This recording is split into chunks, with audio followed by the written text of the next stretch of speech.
बिस्मिल्लाहिर्रहमानिर्रहीम। अस्सलाम वालेकुम। डॉक्टर अली ज़मीर ज़ेर और उम्मीद करता हूँ आप सब खैरियत से होंगे। अगर अभी तक आपने हमारा चैनल सब्सक्राइब नहीं किया तो 9 मिनट विद डॉक्टर अली ज़मीर को सब्सक्राइब करें और वीडियोस को मुकम्मल देखें ताकि आपको बीमारियों के बारे में नॉलेज मिल सके। दोस्तों, सर्दी का मौसम आ रहा है तो जिसके साथ साथ सांस की बीमारियाँ बढ़ रही हैं और रोज़ाना की बिना पर ये सांस के मरीज़ ज़्यादा हो रहे हैं। सांस की कई बीमारियां हैं जिनमें सबसे कॉमन रेस्पिरेटरी ट्रैक इन्फेक्शन है, उसके बाद एज़मा है यानी दमा, जिसको उर्फ़ आम में दमा कहते हैं।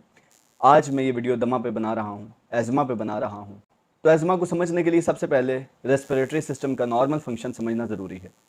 तो नॉर्मली ऐसा होता है कि रेस्पिरेटरी सिस्टम में जब हम सांस लेते हैं तो नाक या मुंह के ज़रिए सांस ब्रोंकियोल्स ब्रोंकाई के ज़रिए फेफड़ों में जाता है और फेफड़े फूल जाते हैं। ये जो हवा हम सांस लेते हैं, इस हवा में ऑक्सीजन की मिकदार ज़्यादा होती है। तो लंग्स की दीवारों में कैपिलरीज होती हैं जिनमें डीऑक्सीजनेटेड ब्लड जब आता है तो हम सांस लेते हैं तो हवा जाके फेफड़े की दीवारों से टकराती है। तो कैपिलरीज में ये अमल होता है कि वहाँ पे ये ऑक्सीजन ज़्यादा खून में शामिल हो जाती है और जो खून में कार्बन डाइऑक्साइड ज़्यादा थी वो वापस हवा में आ जाती है। तो फिर हम एक्सहेल करते हैं यानी सांस को बाहर निकालते हैं तो कार्बन डाइऑक्साइड सांस के ज़रिए से बाहर निकल जाती है।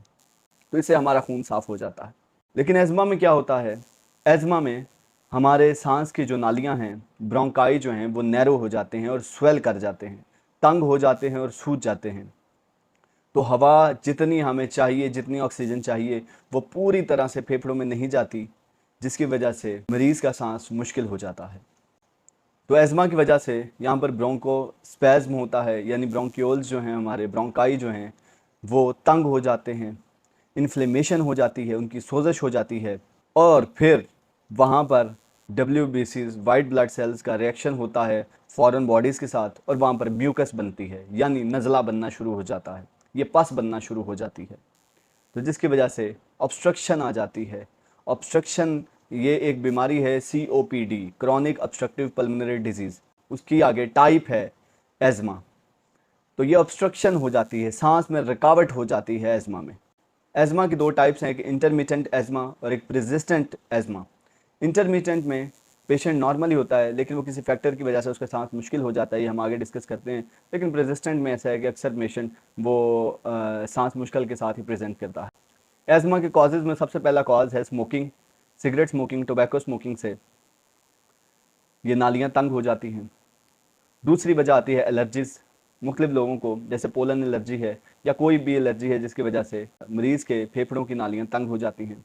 फिर दूसरा आता है एनवायरमेंटल फैक्टर, जिसमें सर्दी आने की वजह से जैसे कोविड-19 के दिनों में एज़मा बहुत ज़्यादा आम हो गया, सांस की नालियाँ तंग हो गई थी। उसके अलावा जेनेटिक्स है, विरासती तौर पर कई बच्चों में ये ऐसा होता है कि उनकी नालियाँ, सांस की नालियाँ तंग होती हैं, तो बच्चों में एज़मा बहुत ज़्यादा आम है। उसके अलावा रेस्पिरेटरी इन्फेक्शंस हैं, जैसे मैंने बताया कोविड-19 है या सार्स वायरस है या फिर ये रेस्पिरेटरी ट्रैक इन्फेक्शन है या निमोनिया है, तो इसमें सांस की नालियाँ डैमेज हो जाती हैं। अब बात करते हैं उन चीज़ों की जो ट्रिगर फैक्टर हैं जिनकी वजह से एज़मा के पेशेंट को सांस लेने में दुश्वारी होती है। तो सबसे पहला नंबर आता है सिगरेट स्मोकिंग से। सिगरेट पीने के बाद अक्सर लोगों को सांस मुश्किल हो जाती है। उसके बाद एयर पोल्यूशन आती है। एयर पोल्यूशन, जिन इलाकों में सड़कें ज़्यादा बन रही हैं वहाँ पर सांस के मरीज़ बहुत ज़्यादा होते हैं क्योंकि गर्दो गुबार और जब भी बाहर निकलते हैं वो डस्ट जाके सांस की नालियों में फंस जाती है।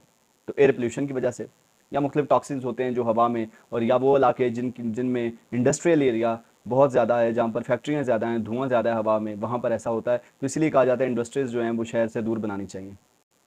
उसके बाद एक्सरसाइज, कुछ पेशेंट हैं जो एक्सरसाइज करते हैं, खास तौर पर जिम में जाके देखें तो अक्सर जिम में कारपेट बिछाया जाता है। तो कारपेट चूँकि वो डस्ट बहुत ज़्यादा अंदर होती है, तो खास तौर पर वो एक्सरसाइज जो ज़मीन पर लेट के बिल्कुल मुंह ज़मीन के साथ लगा करते हैं तो वो सांस लेने में वो सारे डस्ट पार्टिकल जरासीम फेफड़ों में चले जाते हैं। उसके अलावा जिन लोगों ने पेट्स रखे हुए हैं तो उनकी फ़र होती है, वो उनके बाल, उनकी फ़र जो है वो सांस के ज़रिए अंदर जा सकती है। और मुख्तलिफ माइट्स होते हैं, वो सांस के ज़रिए, मुख्तलिफ इंसेक्ट्स हैं जो सांस के ज़रिए नालियों में चले जाते हैं और वो इन्फेक्शन करते हैं। मुख्तलिफ केमिकल्स हैं, ये जो लेबॉर्ट्री पे काम करने वाले लोग होते हैं वो मुख्तलिफ केमिकल्स हैं जिनको वो अगर स्मेल कर लें तो उसकी वजह से उनकी सांस में की नालियों में इन्फेक्शन हो सकती है। मुख्तलिफ ऑक्यूपेशनल एक्सपोजर्स फिर आते हैं जिसमें जैसे कोल माइनिंग या ये भट्टे पे काम करने वाले, कोयले के काम में काम करने वाले या मिट्टी में काम करने वाले लोग, जो मास्क का इस्तेमाल नहीं करते और अमूमन नहीं करते और इस चीज़ का कोई ख्याल नहीं करता, उनमें ये मसला होता है कि उनकी सांस की नालियों में वो कोल, वो डस्ट, वो मिट्टी वो जाके फंस जाती है और सांस की बीमारी पैदा होती है। बात करते हैं इसके सिम्टम्स की, तो इसमें चेस्ट टाइटनेस हो जाती है। चेस्ट टाइटनेस ऐसा है कि सांस लेने में सीने में दर्द होती है, ये मसल्स में दर्द होता है। जब सांस लंबा लेते हैं तो सांस लंबा लेने पर उसको खांसी शुरू हो जाती है, सांस नहीं लिया जाता। तो इन पेशेंट्स में सांस जो है वो अंदर थोड़ा जाता है लेकिन वो बाहर ज़्यादा निकाल लेते हैं। तो इन्हेलेशन जो है वो इनहेल थोड़ा होता है, एक्सहेल ज़्यादा होता है। उसके अलावा कफ होती है, तो ये ड्राई कफ भी हो सकती है या स्पूटम वाली यानी बलगम वाली खांसी भी हो सकती है। इसके अलावा शॉर्टनेस ऑफ ब्रेथ होती है, सांस उनका मुश्किल रहता है। और फिर वीज, ये अगर हम स्टेथोस्कोप लगाकर उसके कमर पे रखें, उसके लंग्स पे रखें, तो जब वो सांस लेता है तो अंदर ऐसे महसूस होता है जैसे कोई हुक्के की आवाज़ आ रही है। दोनों तरफ से नालियाँ तंग होती हैं तो हवा रुक रुक के आगे बढ़ती है, तो जिसकी वजह से उसको मरीज़ को बोलें सांस लें तो ऐसा महसूस होता है जैसे हुक्का पिया जा रहा है, तो वो ऐसे हुक्के की आवाज़ जैसे आती है, ऐसे उसके सीने में से आवाज़ आती है। या फिर सीटियों की आवाज़ आती है, ये क्रेपिटेशन या वीज होते हैं। तो सीटी होती है कि आवाज़ आती है कि जगह तंग है, सांस जो तेज़ी से लिया जाता है, तो सांस जब गुजरता है तंग जगह से तो हवा की एक अपनी आवाज़ होती है जो सीटी की तरह की आवाज़ स्टेथोस्कोप पे सुनाई देती है। तो ये क्रेपिटेशन या फिर वीजिंग होती है।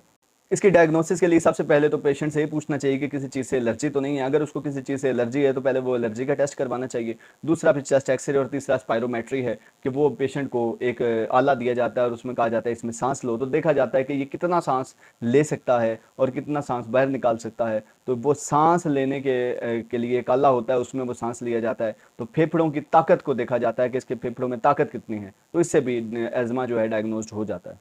दोस्तों बात करते हैं इसकी ट्रीटमेंट की। तो ट्रीटमेंट में सबसे पहले ब्रोंकोडायलेटर्स देते हैं, वो दवाइयाँ जो ब्रोंक्यूल्स को ब्रोंकाई को डायलेट करते हैं, खोलते हैं, खुला करते हैं, तो वो मुख्तलिफ मेडिसिन है वो दी जाती हैं। उसके अलावा स्टेरॉइड्स दिए जाते हैं अगर कोई इन्फेक्शन है, और फिर एंटीबायोटिक्स दिए जाते हैं ताकि अगर बलगम आ रही है तो वो बलगम अंदर ही ख़त्म हो जाए। इसके अलावा उसको एंटी इन्फ्लेमेटरी ड्रग्स दी जाती हैं जिससे उसका सांस बेहतर हो जाता है। तो ये पेशेंट है कि ये सीजनल भी होता है एज़मा, और कई पेशेंट को सारा साल रहता है। तो जिसको सीजनल है उसको एक खास सीज़न में ये चीज़ें दी जाती हैं, लेकिन जिसको सारा साल है उसको फिर ये दवाई लेना पड़ती है, ब्रोंकोडायलेशन करना पड़ती है, फिर एंटी इन्फ्लेमेटरी ड्रग्स, फिर स्टेरॉइड्स और एंटीबायोटिक्स, ये चीज़ें उसकी चलती रहती है। जैसे ही बलगम शुरू होती है तो उसको एंटीबायोटिक थेरापी दोबारा स्टार्ट कर दी जाती है। अब बात करते हैं कि इसकी प्रिवेंशन की, इससे बचा कैसे जा सकता है। तो सबसे पहले ज़रूरी है कि फ्रिज की तमाम चीज़ें इस पेशेंट को मना कर दी जाती हैं, जैसे कि ठंडा पानी या ठंडा दही या खीर या कोई भी ऐसी चीज़ जो फ्रिज में पड़ी है वो नहीं दी जाती, क्योंकि ठंडी चीज़ लेने से ये नालियाँ कॉन्ट्रैक्ट हो जाती हैं।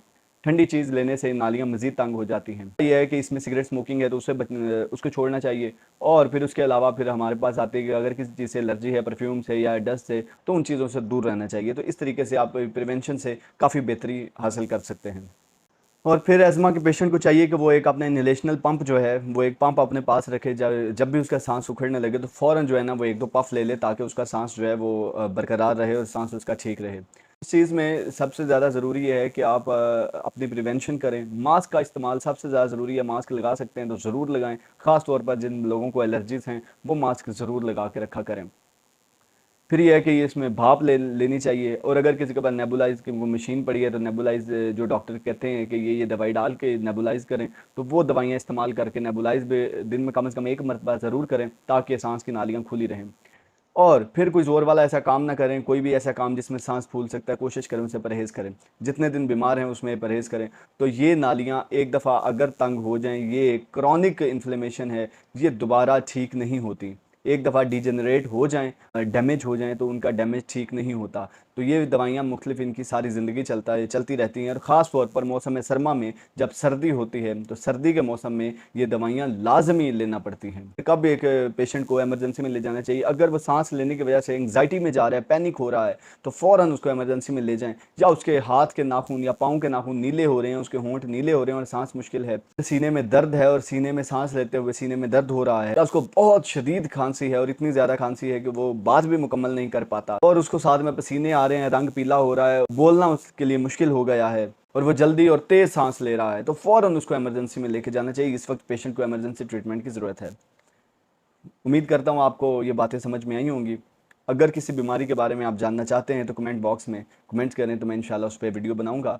अल्लाह ताला आपको अपने हिफ्ज़ व अमान में रखे, खुश रहें, आबाद रहें और इन बीमारियों से परेशान ना हुआ करें। अपना बर वक्त इलाज अपने डॉक्टर से करवाते रहें, तो आप इंशाल्लाह बेहतर से बेहतरीन ज़िंदगी गुजार सकते हैं। Thank you very much.